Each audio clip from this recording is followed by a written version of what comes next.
Subscribe करिए हमारे channel target UP TET CTET को और बेल आइकन को दबाइए।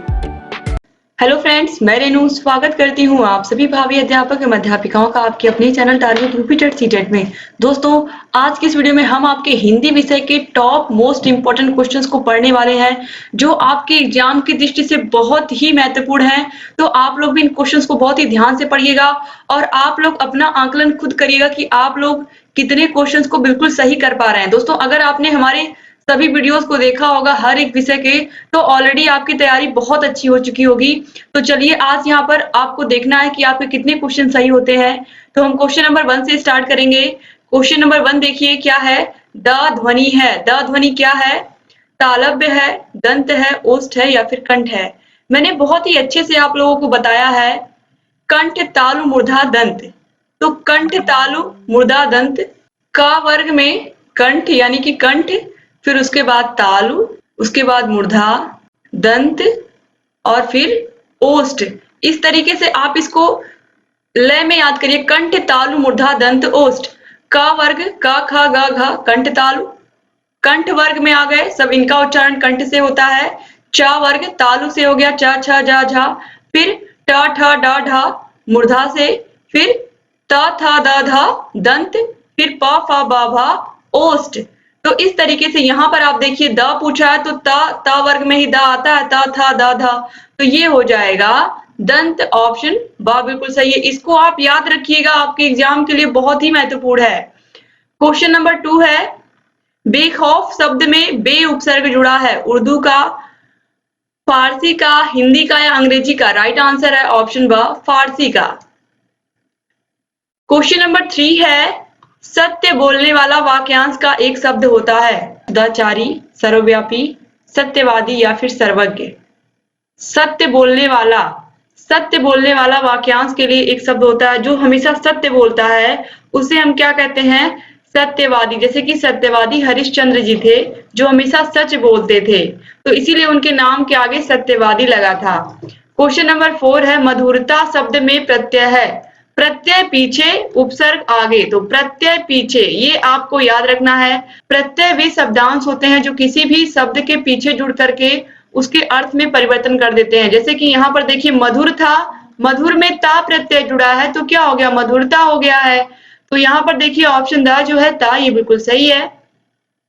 क्वेश्चन नंबर 5 है। इनमें से कौन सी ध्वनि अंतस्थ नहीं है? तो अंतस्थ ध्वनियों में या, रा, ला, वा आते हैं। आपको अच्छे से पता है या, रा, ला, वा आते हैं। तो यहाँ पर आप देखिए या है, रा है, ला है, लेकिन वा नहीं है। तो यहाँ पर आप देखिए कौन सी अंतस्थ ध्वनि नहीं होगी? तो यही बा नहीं होगी, यानी कि ऑप्शन बा जो है ये बिल्कुल सही है। तो याद रखिएगा अंतस्थ ध्वनियों में या, रा, ला, वा, और उसमें ध्वनियों में या उस व्यंजन में श, श, श और हा, तीनों स और हा, ये भी याद रखिएगा। क्वेश्चन नंबर 6 है। बच्चों को कहानी सुनाते समय बीच बीच में उनकी कल्पनाशीलता को जागृत करने के लिए क्या पूछना चाहिए? उनसे प्रश्न तो पूछना चाहिए, लेकिन किस प्रकार के प्रश्न पूछने चाहिए? वर्णनात्मक प्रश्न, विकासात्मक प्रश्न, व्याख्यात्मक प्रश्न या फिर विश्लेषणात्मक प्रश्न? वर्णनात्मक प्रश्न अगर आप बच्चों से पूछेंगे तो वर्णनात्मक प्रश्नों में वो वर्णन करेंगे, टाइम लगेगा। व्याख्या वाले पूछेंगे तो व्याख्या करने में भी समय लगेगा। विश्लेषण करने को कहेंगे तो उसमें भी समय लगेगा। तो बच्चों से आपको ऐसे क्वेश्चन पूछने हैं जिनका आंसर 1 या 2 शब्द में बच्चे दे दें। तो इस प्रकार के प्रश्नों को हम विकासात्मक प्रश्नों में रखेंगे। तो इसीलिए ऑप्शन बा बिल्कुल सही है। क्वेश्चन नंबर 7 है। जो बहुत अधिक बोलता हो वाक्यांश के लिए प्रयुक्त होने वाला एक शब्द है। जो बहुत अधिक बोलता है उसे हम कहते हैं वाचाल। ऑप्शन सा जो है बिल्कुल सही है। क्वेश्चन नंबर 8 है। जागृत शब्द का विलोम है। जागृत मतलब जागना, सुषुप्त मतलब सोना। तो ऑप्शन बा जो है ये बिल्कुल सही है। याद रखिएगा आप लोग, जागृत का विलोम सुषुप्त होता है। क्वेश्चन नंबर 9 है। सजग शब्द का पर्यायवाची नहीं है। चौकस रहना, सचेत रहना या सावधान रहना। सजग रहने का मतलब है चौकस रहना, सचेत रहना और सावधान। लेकिन ये जो पहरेदारी है ये सजग में नहीं आएगी। पहरेदारी ये एक शब्द हो गया, जबकि चौकस, सचेत और सावधान ये सजग शब्द के पर्यायवाची हैं। ठीक है, तो यहाँ पर ऑप्शन सा बिल्कुल सही रहेगा। क्वेश्चन नंबर 10 है। महाकवि शब्द में प्रयुक्त समास है। महाकवि मतलब महान कवि, कर्मधारय है, अव्ययी भाव, तत्पुरुष या फिर बहुव्रीहि। तो महाकवि में जो समास है वो है कर्मधारय। ऑप्शन आ जो है ये बिल्कुल सही है। क्वेश्चन नंबर 11 है रानी केतकी की कहानी के रचयिता हैं किशोरी लाल गोस्वामी, जयशंकर प्रसाद, इंसा अल्लाह खां या फिर प्रेमचंद। तो रानी केतकी की कहानी के रचयिता हैं इंसा अल्लाह खां। बहुत इंपॉर्टेंट क्वेश्चन है। क्वेश्चन नंबर 12 है कवि का स्त्रीलिंग शब्द है। ये मैंने दोस्तों आप लोगों को हर एक वीडियो में बताया है हिंदी विषय के, आप देख सकते हैं। पीटीसी 2017 में 2019 में क्वेश्चन ये पूछा गया है। और दोस्तों यहाँ पर आप देखिए कवि शब्द का स्त्रीलिंग, तो मैक्सिमम बच्चे गलतियां कहाँ करते हैं मैं उसी के बारे में बताऊंगी। या तो वो कवियत्री लिखाते हैं, मैक्सिमम लोग यही करते हैं, कवि उसमें इत्री लगाया होगा तो ये होगा, जबकि ये पूरी तरीके से गलत है। कवियत्री भी गलत है और कवित्री तो बिल्कुल ही गलत है। तो राइट आंसर क्या है? ऑप्शन द कवयित्री। बहुत इंपॉर्टेंट क्वेश्चन है दोस्तों, याद रखिएगा आप लोग कि कवि का स्त्रीलिंग कवयित्री होता है, क्योंकि ये देखिए बार बार पूछा गया है एग्जाम में। क्वेश्चन नंबर 13 है व्याकरण में वचन का सही अर्थ क्या है? वचन एक वचन और बहुवचन, यही हमारे हिंदी में दो वचन होते हैं। हिंदी भाषा में सिर्फ दो ही वचन होते हैं, एक वचन और बहुवचन। तो एक वचन हो गया और बहुवचन हो गया, यानी कि जो एक संख्या का बोध कराते हैं, जैसे कि एक गाय, एक बकरी, एक व्यक्ति, तो वो एक वचन में। और अगर 2, 3, 4, 5 जितनी भी अधिक संख्या होती है उन सभी को हम बहुवचन में रखते हैं। तो एक वचन और बहुवचन यही दो ही वचन होते हैं। हिंदी में दो ही लिंग होते हैं, आपको पता है, पुल्लिंग और स्त्रीलिंग। तो यहाँ पर आप देखिए वचन किसका बोध कराते हैं? संख्या का ही तो कराते हैं। एक वचन में एक संख्या, बहुवचन में दो से अधिक। तो यहाँ पर ऑप्शन बात जो है संख्या, ये बिल्कुल सही है। क्वेश्चन नंबर 14 है अच्छाई, मानवता, बचपन किस संज्ञा के उदाहरण है? आपको अच्छे से पता है अच्छाई, मानवता, बचपन ये सभी किस संज्ञा के उदाहरण है? जातिवाचक संज्ञा के, व्यक्तिवाचक संज्ञा के, भाववाचक संज्ञा के या फिर द्रव्यवाचक संज्ञा के? राइट आंसर है ऑप्शन सा भाववाचक संज्ञा के उदाहरण है ये सभी। जहां पर किसी भी व्यक्ति का गुण, दोष या भाव का बोध होता है जिस संज्ञा में, उसे हम क्या कहते हैं? भाववाचक संज्ञा कहते हैं। क्वेश्चन नंबर 15 है कौन सा परिमाण बोधक विशेषण है? कैसा, लाल, तिकोना या फिर थोड़ा? तो थोड़ा यहाँ पर क्या है? परिमाण बोधक विशेषण है। ऑप्शन ड बिल्कुल सही है। क्वेश्चन नंबर 16 है प्रत्यक्ष शब्द में प्रत्यय है। पहली बार तो यहाँ पर प्रत्यय नहीं उपसर्ग होगा। अब ये क्वेश्चन सही हो गया। प्रत्यक्ष शब्द में कौन सा उपसर्ग है? प्रति, प्रत्यय, प्र या फिर प्रत्य? तो आपको पता है उपसर्ग आगे, प्रत्यय पीछे। तो उपसर्ग वे शब्दांश होते हैं जो किसी शब्द के आगे जुड़ करके उसके अर्थ में परिवर्तन कर देते हैं। तो प्रत्यक्ष शब्द में प्रति उपसर्ग है। ऑप्शन आ बिल्कुल सही है। मैंने जो आपको हिंदी विषय का पूरा एक ही वीडियो में सिलेबस खत्म किया है, 1 घंटे से भी कम का वीडियो है वो, हिंदी विषय को मैंने लिख करके आप लोगों को पढ़ाया। तो जिन भी प्रशिक्षु ने अभी उस वीडियो को नहीं देखा है तो प्लीज आप लोग उस वीडियो को एक बार देख लीजिए। आपके हिंदी विषय के चाहे बहुविकल्पी क्वेश्चन हो, चाहे अति लघु उत्तरीय क्वेश्चन हो, चाहे लघु उत्तरीय क्वेश्चन हो, कोई भी क्वेश्चन आपका छूटेगा नहीं अगर आपने उस एक वीडियो को देख लिया। अगर आपने 1 घंटे से भी कम समय लगा करके उस वीडियो को देख लिया तो आपको बहुत बहुत बेनिफिट होगा।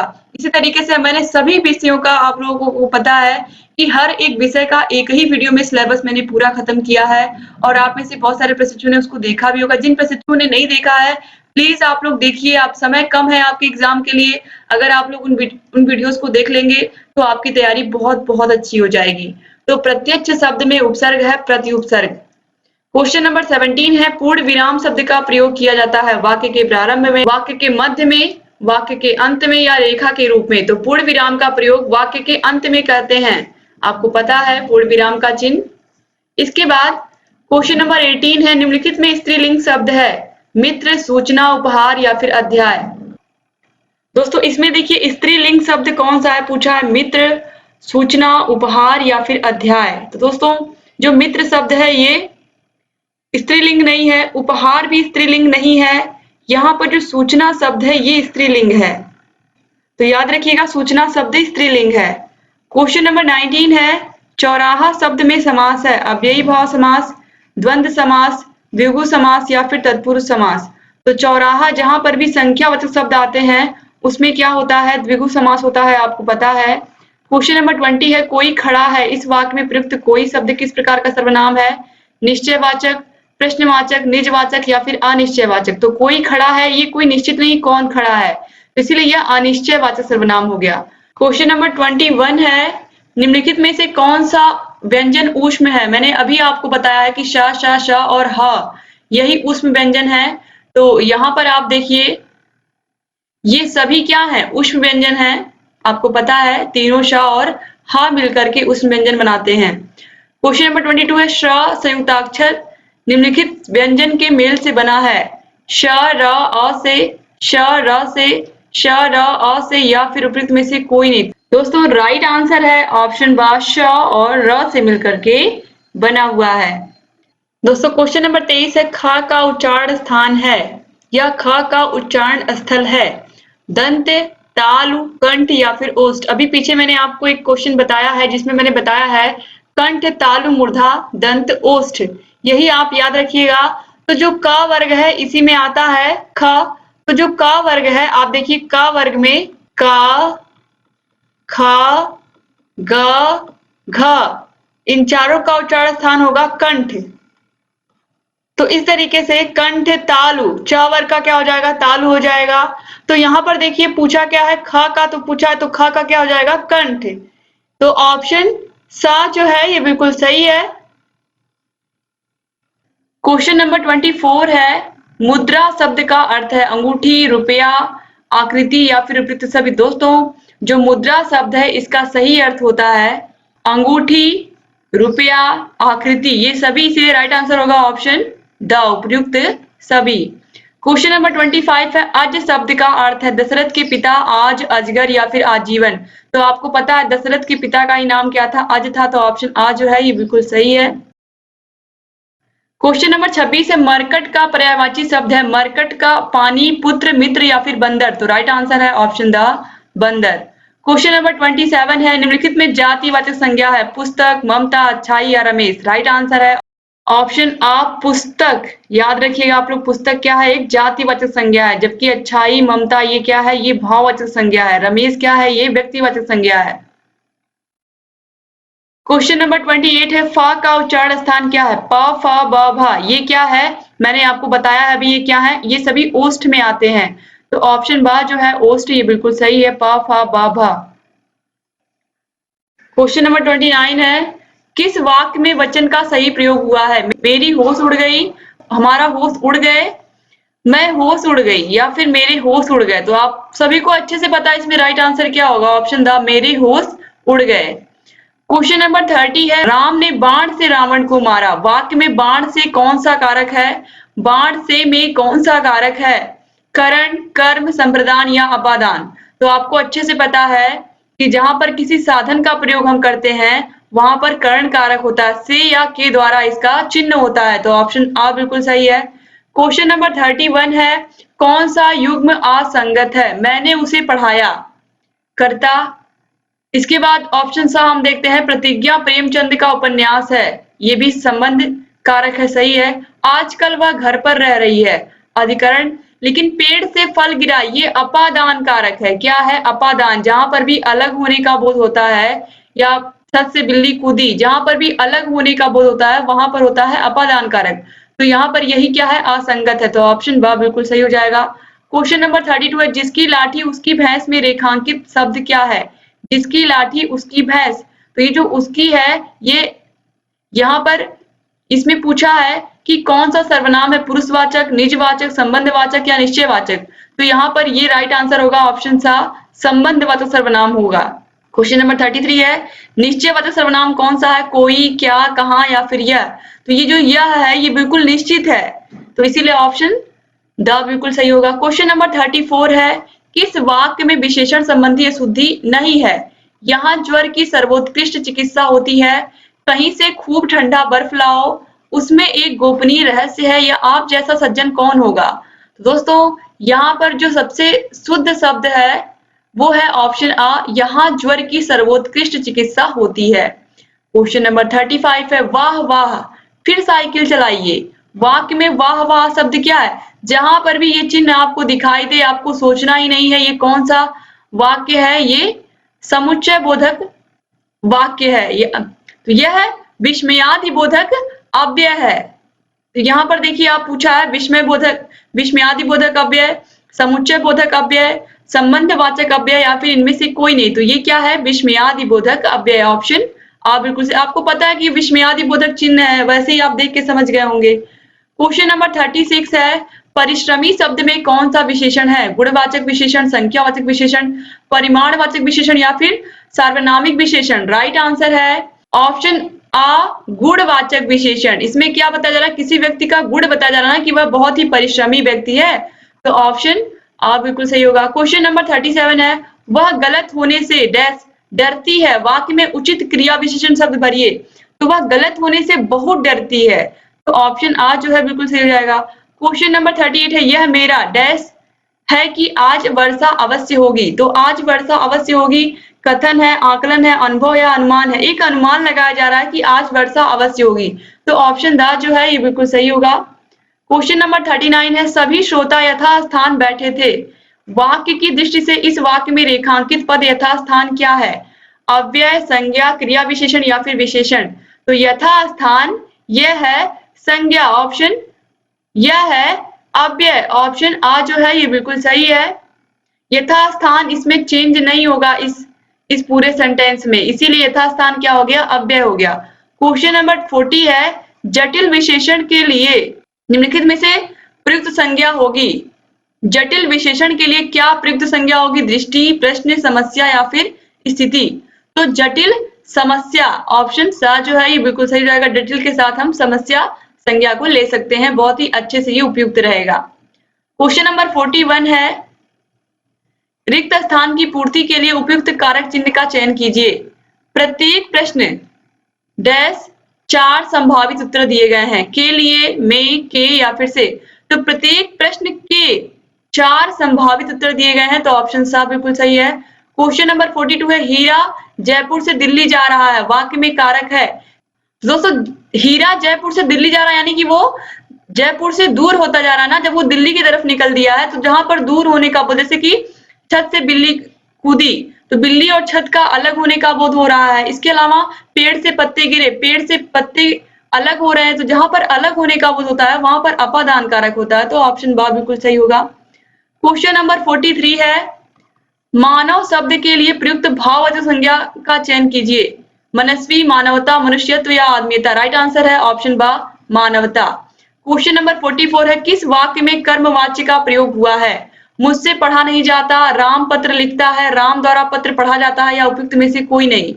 तो किस वाक्य में कर्मवाच्य का प्रयोग हुआ है? तो राम द्वारा पत्र पढ़ा जाता है, तो ऑप्शन सा जो है ये बिल्कुल सही है। इसके बाद क्वेश्चन नंबर 45 है, लिखा नहीं जाता या मुझसे चला नहीं जाता। मुझसे लिखा नहीं जाता, मुझसे कोई काम नहीं किया जाता, वाक्य में किस प्रकार का वाच्य है? कर्तृवाच्य, कर्मवाच्य, भाववाच्य, इनमें से कोई नहीं। तो राइट आंसर है ऑप्शन सा, भाववाच्य।